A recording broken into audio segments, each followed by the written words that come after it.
歡迎嚟到 Figure Out， 呢度係一個集中討論 action figure 嘅頻道。今集我會帶大家睇下喺2022年裏邊有邊10隻 action figure 係我自己最中意嘅。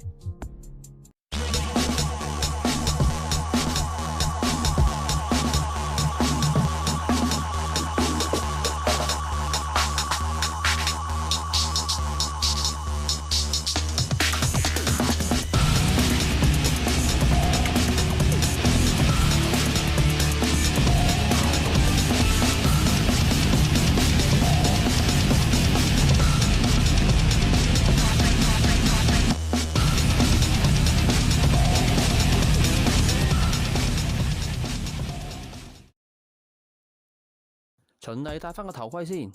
我自己咧就唔係話咩都玩嘅，我玩嘅咧就主要係1:12或者1:10嘅 action figure。簡單嚟講 ，size 方面即係6寸或者7寸。好似景品12寸、3.75寸呢啲 action figure 咧，今次呢個 top 10就冇佢哋份啦。我自己咧就件玩具都會爆箱開嚟玩嘅，就唔會話買咗翻去淨係得個擺字，淨係 J 個盒咁樣。因為玩具講到尾咧都係攞嚟玩，唔係我嚟睇嘅。咁所以產品嘅包裝咧喺呢個 top 10裏邊咧都唔會睇得好重嘅啫。好啦，唔講咁多，正式開始倒數。第10位 Mezco One Child Collective Wolverine Deluxe Steelbook Edition， 叫得做 Deluxe Edition， 售價梗係有翻咁上下啦。不過睇翻裏邊嘅嘢，絕對值回票價，配件多啊，唔再講啦。最令我覺得震撼嘅就係，竟然一盒裏邊有8個頭雕，你冇聽錯，係8個。你可以用呢8個頭雕塑造唔同嘅 Wolverine 造型，有正常版啦，有隨套版啦，有戰選版啦，甚至乎仲有呢個經典嘅早期 Wolverine 造型，一盒裏邊全部俾晒你，就係 Mezco 呢番誠意，令到佢成為我今年嘅第10位。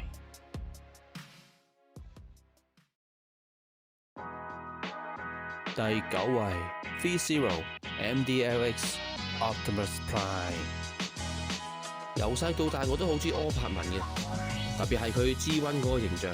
作為一個柯柏文迷，咁多年我梗係買咗唔少柯柏文啦。但係當 F-Zero 呢一隻出嘅時候呢，簡直令我眼前一亮。造型上除咗保持住 G1 嘅元素，喺塗裝上邊都刻意做上舊化。話就話佢唔可以變身。不過廠商呢將重點擺佢嘅可動性方面，要擺出各樣有型嘅 pose， 呢隻柯柏文一啲難度都冇。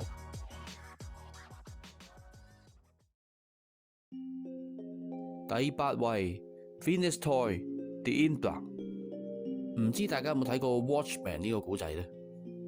無論係漫畫或者電影入邊，我最中意嘅都係 Rorschach 呢個角色。今次廠商參考咗電影版嘅 Rorschach， 製作出呢一隻 Inblock 出嚟。你冇聽錯，係參考嘅啫。因為生產呢隻 Rorschach 嘅時候，並未有正式授權嘅。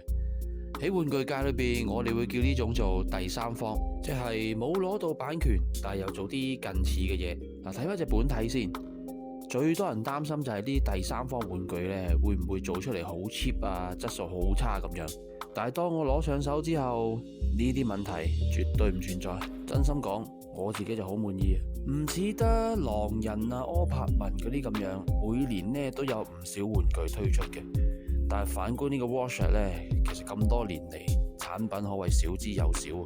難得有廠商肯出一隻咁似樣嘅 Rorschach，而且質素仲咁高，試問我點會唔推介呢？呢一隻唔可以叫做 Rorschach 嘅 Rorschach，成為咗我今年嘅第8位。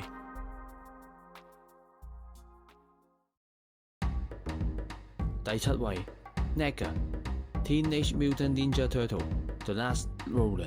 上一年美漫界就出咗本忍者龜嘅獨立故事，個名叫做 The Last Ronin。 故事入邊4隻龜仔有3隻就陣亡咗，剩翻最後嗰隻就叫做 The Last Ronin。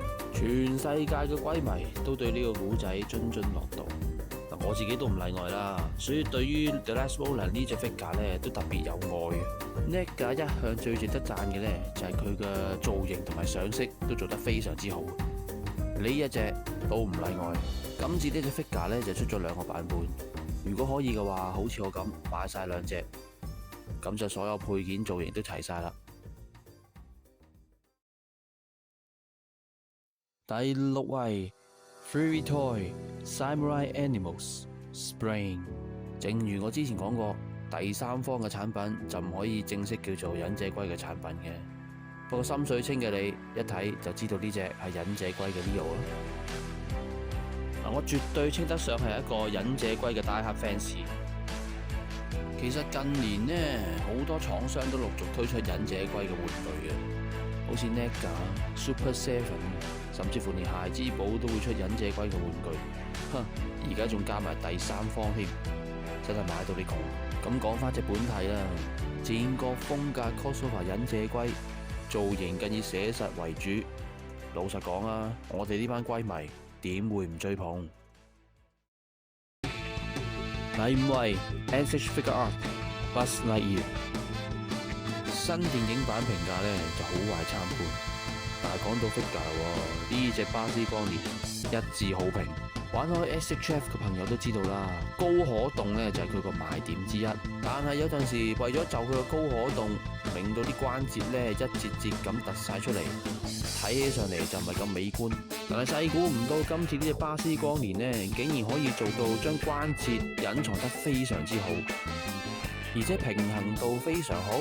你睇下，我最中意嘅向前奔跑動作，簡直輕而易舉就完成到。影起相上嚟啊，差唔多可以話係零死角啊！第4位，我哋有 Batman， 但係有 Batman 又點可以冇 Superman、Mayfax、Dark Knight Returns、Armored Batman and Superman。Dark Knight Returns 呢個古仔呢，唔使講，應該好多人都識噶啦。喺 Batman 世界裏邊，呢個可以話係經典中嘅經典。實不相瞞啦，喺預訂嗰陣時，我齋睇相都興奮到不得之了。估唔到實物攞上手，哇！真係好似喺漫畫度跳出嚟一樣。先講下隻 Batman 先啦，睇起上嚟好似好笨拙嘅呢個盔甲造型。估唔到 Mayfax 除咗做得同漫畫一樣之外，連可動性都可以做得咁好。至於 Superman 咯，我就俾佢呢一身肌肉吸引住啦。Superman 嘅造型呢，亦都係當年 Frank Miller 獨有嘅設計嚟嘅。係就係有啲出術嘅，我將兩隻擺埋同一位，但係作為一對 couples， 你又點捨得分開佢哋呢？呢一對好基友就係我嘅第4位。進入3甲之前呢，我哋先停一停，用少少時間表揚一下喺今年一啲做得非常好嘅 action figure， 一齊嚟睇下。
第3位 G.I. Joe Classic 5 Series Cobra Bear。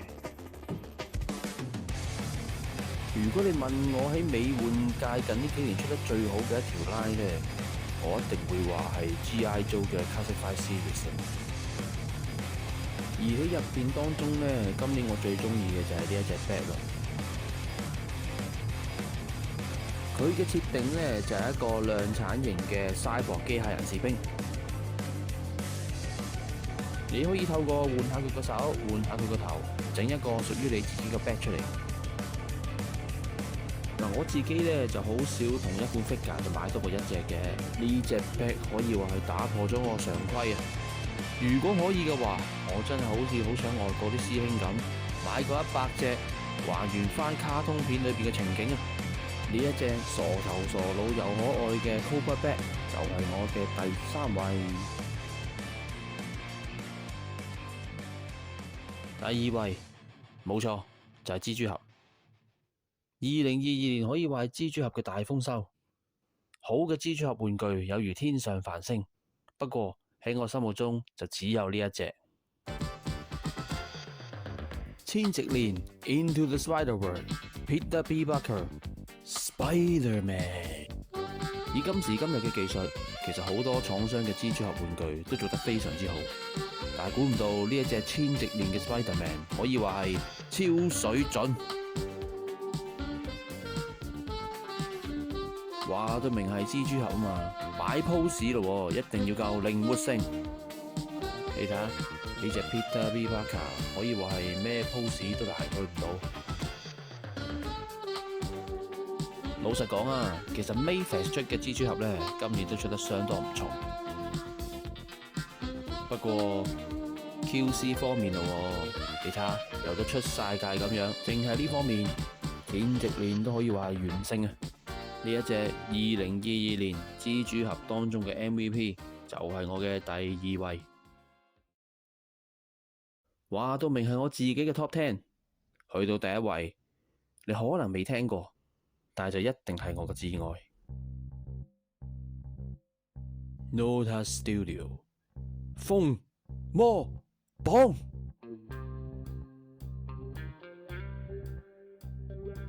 頭先我哋講過嘅 figure 咧，大部分都係 base on一啲經典嘅故事、人氣嘅角色。好多時你哋都係中意嗰個故仔，或者對角色有愛，就驅使你去買嗰件玩具。無論係人物造型、故事背景，風魔榜都係廠商自己原創嘅。呢一點我好欣賞。與其不斷出一啲出過嘅角色，不如自己創作一啲新嘅出嚟啦。每個人物都會有2種風格替換，簡單嚟講，真係可以一盒當2盒玩。唔好以為細廠就做唔到好嘢喎。大家睇下，風魔榜呢一 set，無論係頭雕嘅質素、衣物嘅質料，就連配件嘅細緻同埋數量，都可以話比起大廠嚟講，有過之而無不及。其實呢一些風魔榜對於大廠嚟講，都要話係當頭棒喝，提醒佢哋喺無聲無息之間，一啲小公司嘅技術已經可以進步到咁犀利。呢一套喺我心目中接近神作嘅風魔榜豪華套裝，就係我今年嘅 No.1 啊！好啦，講咗咁耐，大家覺得點呢？係咪好有衝動想即刻出去買返幾隻嚟玩下呢？可能你會唔同意，又或者覺得我口水多過落花。不過講到尾，呢個都係我個人選擇嚟嘅啫。歡迎你留言講下你嘅睇法，又或者話俾我聽你最中意嘅玩具係邊幾隻啊？如果你喜歡我呢個咁簡陋嘅製作，歡迎你俾個 like、share， 記得撳埋個鐘仔訂閱啊！2022年咁就過咗啦。2023年一定會有更加多好嘅 action figure 出現，到時候再製作啲有趣嘅影片俾大家睇下啦。呢度係 Freak Out，我係約翰尼佩希。